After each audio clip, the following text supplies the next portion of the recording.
आप देख रहे हैं मुल्क का सबसे ज़्यादा देखा जाने वाला न्यूज़ चैनल सच्चाई न्यूज़। खैर नाज़रीन, जमात इस्लामी ज़िले लाड़काने पारां दफ़्तर जमात इस्लामी लाड़काना में अफ़्तार पार्टी जो शानदार एहतमाम कयो वियो।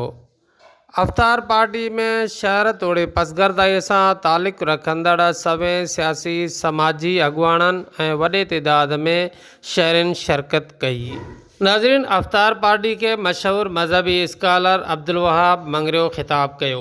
तिलावत कई। इन में अल्लाह साईं फरमाए थो, ये ईमान वारो तव्हांजे मथां रोज़ा फ़र्ज़ कया विया आहिनि जीअं तव्हां खां अॻिन उम्मतुनि ते फ़र्ज़ कया विया।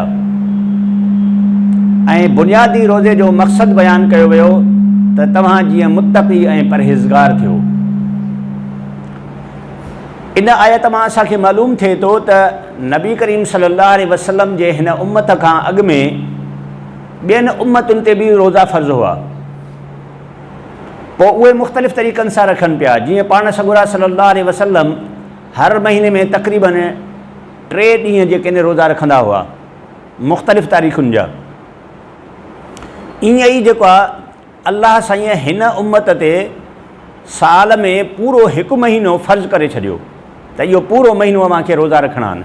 हिन महीने में अव्हां ॾिसंदो न, ईअं गौर कयो अव्हां त इंसान जे अंदरि उहा कावड़, ॿिए जे लाइ कीनो, बुग़्ज़, हसद, इहे सभु शयूं ख़तमु थी वञनि थियूं। ऑटोमेटिकली उन जूं ख़तमु थी थियूं वञनि। मूंखे रोज़ो आहे ऐं मूंखे सवाबु कमाइणो आहे, त हीउ हमदर्दीअ जो महीनो आहे।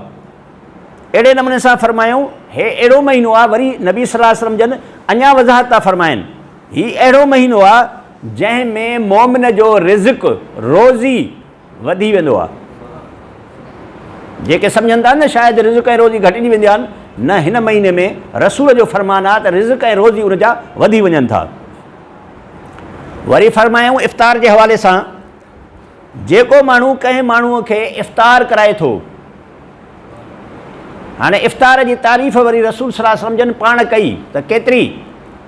असां शायदि जल्दी इहो सम्झंदासीं त उन इफ़्तार में हर क़िस्म जो खाधो पीतो हुजे, न, वस आहार जेतिरी ताक़त आहे। जेकॾहिं कोई कंहिंखे इफ़्तार कराए थो त रसूल सल्लल्लाहु अलैहि वसल्लम जन फरमाइनि था त उन इफ़्तार जे करे उन्हनि जे गुनाहनि जी बख़्शिश माफ़ ख़तमु थी वञे थी, बख़्शिश थी वञे थी। गुनाह माना ख़तमु थी वञनि था, गुनाह उन जा आहिनि ई कोन। कंहिंजी जेको इफ़्तार कराए थो गुनाह ख़तमु थी विया। सिर्फ़ु इहो न, बल्कि फरमायूं ऐं उनजी गर्दन दोज़ख खां, बाहि खां आज़ादु थी वञे थी। का बि सज़ा न आहे, माना उहो जन्नती थी वियो। छो त इन्नमल आमाल बिन्नियात, अमलनि जो दारो मदार नियत ते आहे। मां दोस्तो इहा ॻाल्हि ज़रूरु चवंदोमांव, ईअं न त हाणे इनखे असां रस्मो रवाज बणाए छॾियूं, ॾेखाव कयूं, ईअं न। पहिरियों असांखे पाड़े वारनि जो हक़ त आहे, पर इहो रखिणो आहे ख़्यालु त पाड़े में या कंहिं जॻह ते अहिड़ो माण्हू त न आहे जेके ग़रीब आहिनि, जेके इफ़्तार नथा करे सघनि, त असांखे उन्हनि जे घरनि में या उन्हनि ॾांहुं मोकिलणु घुरिजे। इहो सभ खां पहिरियों असांखे ख़्यालु रखिणो आहे। सिर्फ़ु उहे ताम पंहिंजे अॻियां न आहिनि रखणा, त ॿिन्ही क़िस्मनि जो सवाबु मिली वेंदो। त फरमायूं त जेकॾहिं खीर जो ढुक आहे, खजूर आहे, पाणीअ जो ढुक आहे, तॾहिं बि उन कंहिंखे इफ़्तार कराए छॾी। पर अॻिते अहमियत फरमायूं त जेकॾहिं कंहिं रोज़ेदार खे पेट भरे खारायो, इहा ॻाल्हि बि फरमायूं त रोज़ेदार खे पेट भरे जेकॾहिं कंहिं माण्हूअ खारायो या पीआरियो, त फरमायूं त उनखे मां क़यामत जे ॾींहुं पंहिंजे हौज़ मां पीआरींदुसि, हौज़े कौसर मां। वरी अॻिते फरमायूं त हीउ अहिड़ो महीनो आहे जंहिंजो पहिरियों हिसो, पहिरियों ॾहों जंहिंखे असां चवंदा आहियूं रहमत आहे, विच वारो हिसो इन जो मग़फ़िरत ऐं बख़्शिश आहे, ऐं आख़िरी हिसो यानी आख़िरी 10 ॾींहं इन जा दोज़ख खां आज़ादीअ वारा 10 ॾींहं आहिनि। यानी इन जो मक़सदु आहे, भला अल्लाह साईं जो रसूल ईअं चई छॾे हा त इहो सॼो महीनो बख़्शिश वारो आहे, न, वरी हिसा करे ॿुधायईं। माना इहा हिकिड़ी अहमियत ॿुधायाऊं। पहिरियों त हिकिड़ो अर्ज़ु मां ॿियो बि तव्हांखे कयां त असां वटि हिकिड़ो ॿियो बि मर्ज़ु आहे। मां जेकॾहिं निमाज़ी आहियां त हरू भरू बि ॿिए खां पुछंदुसि, निमाज़ पढ़ंदो आहीं? मां रोज़ेदार आहियां त हरू भरू बि सॼे ॾींहं में सभिनी खां पुछंदुसि रोज़ो रखियो थी। इन जो मक़सदु शायदि इहो आहे त अलाए मां थो ॿुधाइणु चाहियां त माना मां रोज़ो रखियो आहे। रमज़ान शरीफ़ जो तो कंहिंखां इन हवाले सां न पुछो बहितर आहे। ॾिसो न, कंहिंखां मता कंहिंखे का मजबूरी हुजे या कंहिंखे कहिड़ो हुजे या असांजे उन नियत जो ॾेखार थी वञे, इन करे बहितर आहे कंहिंखां माण्हू न पुछे त बहितर आहे, ढकी भली हर हिक जी पंहिंजी वाञे ते। बाक़ी हाणे जीअं हिन वक़्तु असां रमज़ान जी अहमियत बयानु कयूं था, ईअं जनरली माण्हू जेको आहे अहमियत बयानु करे कंहिं जॻह ते या अहिड़ियूं कियूं पाण में जेको आहे ॻाल्हियूं करे, उन में को बि हर्ज़ु कोन्हे। बाक़ी ईअं न त असांजी नियत थड़ी वञे सॼो ॾींहुं जेको आहे बुख उञ मरियूं। उहा हदीसुनि में बि आहे त पोइ अलाह जे रसूल इहो बि फरमायो आहे त केतिरा ई रोज़ेदार अव्हां ॾिसंदव जिन खे उन्हनि जे उञ ऐं बुख खां सवाइ कुझु बि नथो मिले। आम तौर ते त माण्हू तरीक़ो इहो बि ठाहियो आहे, पर हाणे ठीकु आहे, उन में को गुनाह कोन्हे जो असां इन खे मजबूर कयूं त मिसाल सॼी राति जाॻनि था, ॾींहं जो सॼो ॾींहुं सुम्हनि था। किन किन माण्हुनि खे इहा बि हिकिड़ी नेमत हासिलु थिए थी, माना कमनि कारनि खां हू एतिरा फारिग या वांदा आहिनि जो सॼी राति जेको आहे जाॻनि था ऐं ॾींहं जो जेको आहे सुम्हिया पिया आहिनि। ठीकु आहे, जेकॾहिं ईअं कनि था त इन में को रोज़ो ख़राबु कोन थो थिए। इहा ॻाल्हि बि यादि रखणु घुरिजे। माण्हू ईअं न सम्झे त न ॾींहं जो सॼो ॾींहुं तव्हां जिस्म खे जाॻायो, तव्हां जिस्म खे जाॻायो, उनखे तकलीफ़ ॾियो। हरू भरू तकलीफ़ न आहे ॾियणी, जिस्म खे तकलीफ़ जेका जंहिंखे सहूलियत मुयसरु आहे उहो सहूलियत ॾेई सघे थो पंहिंजे जिस्म खे। त जीअं सूरे क़द्र में जेको आहे अलाह साईं फरमाए थो त इन्ना अंज़लनाहु फी लैलतिल क़द्र, हिन क़ुरान मजीद खे असां क़द्र वारी राति में नाज़िल कयो। जेका क़द्र वारी राति कंहिं में आहे? रमज़ान शरीफ़ में, इन राति में नाज़िल कयो। हाणे इन हिकु राति में कीअं नाज़िल थियो, इहा सम्झिजे ॻाल्हि।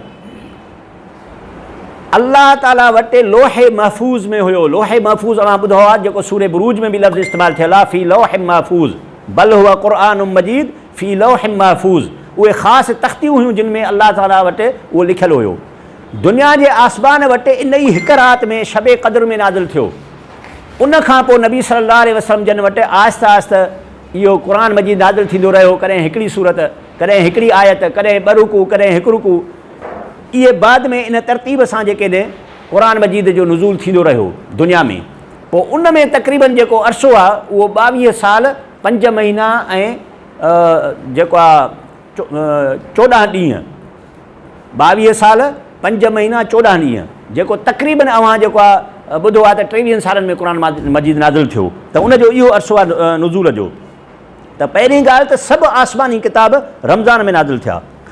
हाणे अव्हां ॾिसो त इहो दीदार हुजणु सभिनी नेकिन जो सिलो आहे, पर रसूल तो फरमाए त उहा हिकिड़ी ख़ुशी अथव, इफ़्तार जे वक़्तु ॿी ख़ुशी आहे। माना त इहा बि एॾी वॾी ख़ुशी आहे न जो अल्लाह में उमीद था रखूं त हथ खणंदासीं, दुआ क़बूल थी वई ऐं अल्लाह साईं दुआ न मोटाईंदो आहे।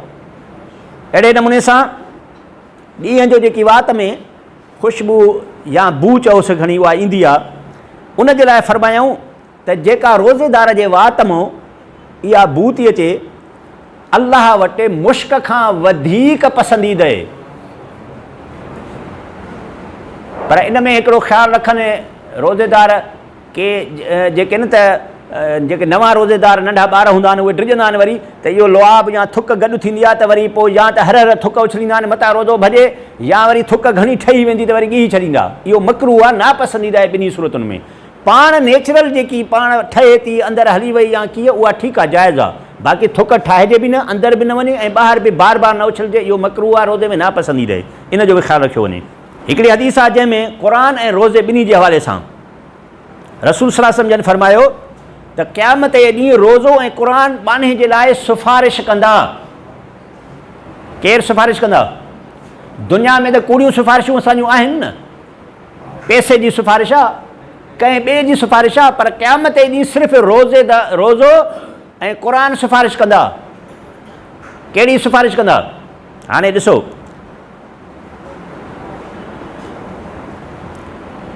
रोज़ो चवंदो, ऐं मुंहिंजा पालनहार, मूं खाइण पीअण खां ऐं नफ़्सानी ख़्वाहिशुनि खां हिन माण्हूअ खे रोकियो हुयो दुनिया में, इन जे करे मुंहिंजी हिन जे हक़ में सिफ़ारिश क़बूल कर।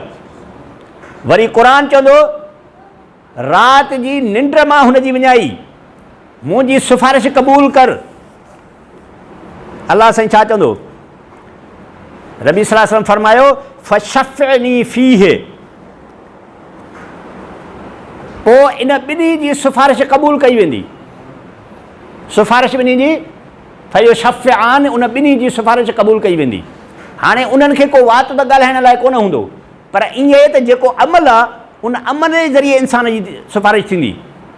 अच्छा, केतिरा रोज़ेदार वरी हिकिड़ो ॿियो कमु बि कनि था। गौर सां सम्झो ॻाल्हि, आख़िरी बाक़ी 2 मिंट ख़तमु था कयूं ॻाल्हि खे। हिकिड़ी ॻाल्हि इहा, माण्हू रोज़ो रखनि था, फ़र्ज़ु सम्झनि था, इस्लाम जा 5 रुकन आहिनि, अव्हांखे ख़बर आहे, तौहीद और रिसालत, निमाज़, रोज़ो, ज़कात, हज। 5 जी हैसियत हिकु जहिड़ी आहे, पर तौहीद जी ऐं रिसालत जी इन लिहाज़ सां वधीक आहे जो इहे अक़ीदे में बि अची वञनि था। जे असांजो अक़ीदो दुरुस्त न आहे त पोइ अमल दुरुस्त न आहे, इन जे करे उन्हनि जी हैसियत इन लिहाज़ सां वॾी आहे। हाणे माण्हू छा था कनि, रोज़ो रखनि था, 5 ई निमाज़ूं छुटियूं, ईअं था सम्झनि त रोज़े जो को वॾो गुनाह थींदो ऐं वॾो सवाबु आहे, बाक़ी माना निमाज़ जो ॼणो आहे ई कोन। बाबा निमाज़ जो सवाबु अलॻि आहे पंहिंजे हिसाब सां, ज़कात ॾियण जो अलॻि आहे पंहिंजो सवाबु आहे या वाजिबु आहे, हज पंहिंजे इस्तिताअत मुताबिक़ अलॻि करिणो आहे। त ईअं न त होॾो रोज़े जे आड़ में असांजूं 5 ई निमाज़ूं हली वञनि। इन करे थोरी तव्हां हिकिड़ी पंहिंजो तरतीब ठाहियो, हिन महीने में तरतीब ठाहियो, थोरो अमल कयो पर सभु कयो। माना रोज़ो बि हुजे, क़ुर जी तिलावत बि हुजे, निमाज़ बि हुजे, सम्झो न। मामलात में जेके ॿियनि जा हक़ आहिनि, ईअं न त माण्हू बसि ईअं कुंड में ईअं पाण खे बंदि करे बाक़ी ला तालुकी। घर जो सौदो बि वठिणो आहे, घर में बि ज़रूरतूं उन्हनि खे पूरियूं करे ॾियणियूं आहिनि, मामलात बि ठीकु रखणा आहिनि, हर शइ जो ख़्यालु रखिणो आहे। ईअं न त हिकिड़े रोज़े जे आड़ में ॿियूं सभु नेकियूं छुटियूं। जेके हाफ़िज़े क़ुर हूंदा पर बा अमल अमल, उन्हनि जी जन्नत में कहिड़ी जॻह हूंदी। हिते असां वटि चवंदा आहियूं न त बाबा जेकॾहिं फ्लैट में रहणो आहे असांखे त कार्नर वारो फ्लैट हुजे ऐं हेठियों हुजे, ग्राउंड फ्लोर हुजे या वधि में वधि ॿियो हुजे, मथे में उस लॻंदी, हुते वरी उबती ॻाल्हि आहे। जेको हाफ़िज़े क़ुर हूंदो जन्नत में टॉप फ्लोर ते हूंदो ऐं अल्लाह ताला उनखे चवंदो, मुंहिंजा बाना जीअं क़ुर तूं दुनिया में आस्ते आस्ते पढ़ंदे हुए न, हाणे हितां तूं सूरे बक़रा शुरू कर पर आस्ते आस्ते पढ़जांइ, वन आस्ते ख़तमु थींदे तुंहिंजी जन्नत में उहो मक़ाम आहे। सम्झव? ऐं हिते ॿी हदीस बि बयानु कयां, हीउ सिज जेको आहे केतिरो मथे आहे, अॼुकल्ह जी तपिश केतिरी आहे सिज में, तमामु घणी आहे न तपिश। यानी ॿियो छॾियो, हाणे त मिसाल आहे न, अलाह साईं ॾिसो मिसाल अञा आणींदो थो वञे। तव्हां तसवुर त कयो, पूरी दुनिया में हाणे जेको सोलर सिस्टम आहे, तव्हां उन सोलर सिस्टम में ताक़त ॾिसो, उन जी सिज जी ताक़त ॾिसो, एॾो मथे आहे। ठीकु, हाणे इहो फ़र्ज़ु कयो त इहो सिज 2-3 हीअं गज़नि ते असां खां मथे हुजे, हीअ जेकी छत आहे इन खां मथे हुजे, डबल खणी इहे कमिरो ॿधूं असां, एतिरो मथे हुजे, उन वक़्तु असांजी हालत छा हूंदी? बचंदासीं? जेको पंहिंजे बचे खे क़ुर जो हाफ़िज़ थो बणाए, रसूल थो फरमाए त क़यामत जे ॾींहुं उन्हनि पीउ माउ खे सोनो ताज पहिरायो वेंदो, जंहिंजी रोशनी इहो सिज हेठि लही अचे तव्हांजे मथनि जे मथां उन्हनि खां वधीक हूंदी। असां वरी क़ुर पढ़ाईंदासीं ई कोन, के मुलान थींदो कहिड़ो कमु ॾींदो इहो, वरी मस्जिद वञी वसाईंदो, फलाणी शइ पढ़ायूं फलाणी शइ पढ़ायूं त बसि वॾी का नौकिरी मिलेसि, वॾो को बिज़नेस करे, का बि मना न आहे। ऐं भला फ़र्ज़ु बि कोन्हे त तव्हां हाफ़िज़ कयो, पर इहो त फ़र्ज़ु आहे न, ज़रूरी आहे न त क़ुर जी तालीम बचे खे ॾियो, या उहो आहे ई कोन त उनखे तालीम ॾियणी आहे। त अल्लाह साईं फरमाईंदो आहे त जिन ॿारनि दुनिया में मुंहिंजे ख़ातिर तकलीफ़ सही करे रोज़ा रखिया, उन्हनि जेको आख़िरी ॾींहं ते मूंखे घुरियो मां उन्हनि खे ॾेई छॾियो। हाणे सॼे जो ख़ुलासो ऐं तत्व इहो आहे त दोस्तो भाइरो बुज़ुर्गो, रमज़ान शरीफ़ जो ही बरकत वारो महीनो, मुसावात ऐं हमदर्दी जो महीनो, नेकिन जो महीनो, वधि में वधि असां नेकियूं कमायूं ऐं ख़ासि करे असां पंहिंजे अंदर मां बुग़्ज़ ऐं कीनो कढूं, कंहिंजे लाइ का तकलीफ़ है का परेशानी आहे उहा असां ख़त्म कयूं। अल्लाह खां दुआ है त असांखे खबरें और अपडेट्स के लिए देखते रहिए सच्चाई न्यूज़। आप हमारी खबरें किसी भी वक्त यूट्यूब, ट्विटर और फेसबुक पेज पर सच्चाई न्यूज़ स्पेल है SACHAR स्पेस NEWS। लिखने के बाद सर्च करके देख सकते हैं।